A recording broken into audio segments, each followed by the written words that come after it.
बंद करा. 1 2 3 gate completely बंद.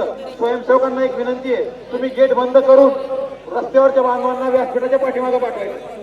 व्यासपीठाच्या पाठीमागे आपण स्क्रीन काढलेली, आता प्रत्येकाला व्यवस्थित दिसेनाची व्यवस्था केलेली आहे. गेट नंबर 5, गेट नंबर 6 मधून फक्त आतमध्ये घ्या. गेट नंबर 5 मधून समोरच्या मैदानात आतमध्ये घ्या. बघा समोरचा परिसर पूर्ण फुल झालेला आहे. फक्त गेट नंबर 4 मधून महिलांना आतमध्ये सोडायचं. ते बघा जे शिवभक्त फायर ब्रिगेडच्या गाडीवर बसलेत ना, त्यांना कृपया विनंती, तुम्ही खाली उतरा. फायर ब्रिगेडच्या गाडीवर उभा राहा.